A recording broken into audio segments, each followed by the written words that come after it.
Hello అండి, నమస్తే. Welcome to అద్రేటి రుచుల్లో. ఈరోజు బీట్రూట్ రైస్ చేయబోతున్నాం మనము. ఇంగ్రీడియంట్స్ ఎవ్రీథింగ్ చాలా సింపుల్, రండి చూసేద్దాం. Ingredients very simple. పచ్చిమిర్చి, ఉల్లిగడ్డ, కరివేపాకు, పుదీనా, కొత్తిమీర, జీడిపప్పు, కొద్దిగా పసుపు, ఉప్పు, అల్లం వెల్లుల్లి పేస్ట్, నెయ్యి, టొమాటో, బియ్యం, లవంగ, చెక్క, యాలుక, మరాఠీ మొగ్గ, అనాస పువ్వు, బిర్యానీ ఆకు, జాపత్రి. That's all. నీళ్లు వేడెక్కుతున్నాయండి, సరసరా అంటున్నాయి. నీళ్లు వేడెక్కిన తర్వాత మన మసాలాలు వేస్తే కనుక ఈ వాటర్కి కలర్ రాదు.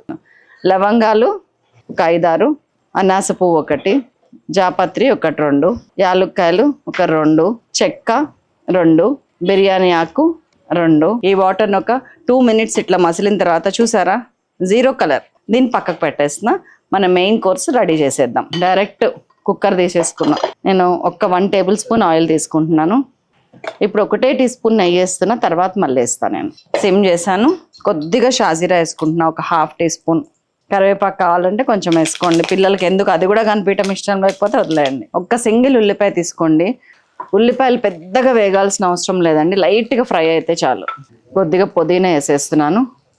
కొంచెం అల్లం వెల్లుల్లి పేస్ట్ 1.5 teaspoon. మీడియం టమాటాలు అయితే 4, పెద్ద టమాటాలు అయితే 2 వేసేసాను. సిమ్ చేశాను. ఈ టమాటాలతో పాటు మనం చేయాల్సిన మరో ముఖ్యమైన పని బీట్రూట్ అండి. ఈ బీట్రూట్ తురుముకున్నాను అనమాట. 1/2 kilo రైస్కి వేస్తున్నా. ఇప్పుడు 1/2 kilo రైస్కి 150 grams ఆఫ్ బీట్రూట్ తురుమండి. ఇంత బీట్రూట్ ఎన్నడైనా తింటారండి మన పిల్లలు? ఇందులో తింటారు. దీంట్లో నేను కొద్దిగా గరం మసాలా వేస్తున్నా. ఇందులో అన్నీ ఉంటాయండి. ధనియాల పొడి, జీలకర్ర పొడి, లవంగ, చెక్క, యాలుక, మొత్తం A to Z. ఒక నాన్ వెజ్ కర్రీకి, వెజ్ బిర్యానీకి, వాట్ ఎవర్ ఇట్ ఈస్, మసాలాలు అన్నీ సమపాలల్లో మిక్స్ అయి ఉంటాయి. మన సైలాస్ కిచెన్ గరం మసాలా ఇది. ఒక 1 teaspoon వద్దండి, 1/4 teaspoon చాలు. కొంచెం మగ్గనిద్దాము, మూత అప్పుడే పెట్టకండి. ఇదిగోండి కొంచెం మెత్తగా అయింది, 2 minutes అంతే. ఇదిగోండి 1/4 teaspoon పసుపు వేస్తున్నా నేను. 1/4 teaspoon ఉప్పు వేస్తున్నా. ఉప్పు పసుపు వేసినాక పచ్చిమిరపకాయలు వేసుకోండి, మీరు తినే కారాన్ని బట్టి. ఇందులో కారం ఏం లేదండి, జస్ట్ ఈ పచ్చిమిరపకాయలే మన కారం. కాబట్టి నేను ఒక 8-9 వేసేస్తున్నా. ట్రస్ట్ మీ, అంతే. కొన్ని సందర్భాల్లో నమ్మేయాలి. డూడ్ మగ్గింది చాలు, కొంచెం హైలో పెడుతున్నా. మన వాటర్ ఎంచక్కగా నాని మసాలాలతో రెడీగా ఉంది. ఎత్తుకోండి. ఇది 1కి 2 ఉన్నాయండి. 1 గ్లాసు బియ్యం తీసుకున్నాను, 2 గ్లాసులు నీళ్ళు పోసేస్తున్నాను.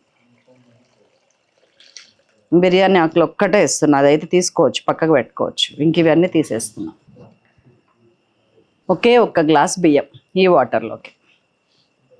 చాలామంది బీట్రూట్ జ్యూస్ తీసి వాటర్లో దాన్ని కూడా స్ట్రెయిన్ చేసి వండుతారు. వద్దండి, ఆ ఫైబర్ మిస్ అవుతుంది. అస్సలు చాలా టేస్టీగా ఉంటుంది. ఒకసారి తిని చూసినాక మీ డెసిషన్ మీరు తీసుకోండి. విజిల్ తీసేస్తున్నా నేను, విజిల్ పెట్టదలుచుకోవట్లేను. హైలో పెట్టాను. ఇక్కడ ప్రెషర్ వచ్చేంత వరకు వెయిట్ చేస్తాను. సో ఇట్లా ప్రెషర్ వచ్చిన తర్వాత సిమ్ చేసేయండి. కరెక్ట్గా 12 minutes అయింది. నేను పక్క స్టవ్ మీదకి షిఫ్ట్ చేస్తున్నాను. ఈ స్టవ్ మీద చిన్న గిన్నె పెట్టుకొని దాంట్లో నెయ్యి వేసుకుందాం. ఇప్పుడు వేడెక్కింది.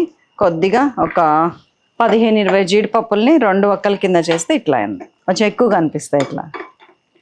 సో కట్టేస్తున్నా, పక్కకు పెట్టి మన బీట్రూట్ బిర్యానీ ఎంతవరకు వచ్చిందో చూద్దాం. భలే ఉందిలే. ఇగోండి మన జీడిపప్పు వేసేస్తున్నాం. తిరిగిపోద్దండి ఇది అసలు. కొంచెం కూడా అడుగు పట్టలేదు, చూసారా? కరెక్ట్గా 12 minutes అలారం పెట్టుకొని తీసేసిన. ఈ వేడికి ఇంకా ఇట్లానే ఉంటే ఈ మాత్రం తడిగా కూడా ఉండదు, కానీ నాకు ఇలా ఇష్టం చాలా. అయిపోయిందండి, ఇంకా తింటమే ఆలస్యం మనది. మీరు బీట్రూట్తో ఏ వెరైటీ చేస్తారో ఒక్కసారి నాకు కామెంట్స్లో చెప్పండి, నేను కూడా నేర్చుకుంటాను. ఉండనా మరి, మరొక రెసిపీతో మళ్ళీ కలుస్తాను. Thank you.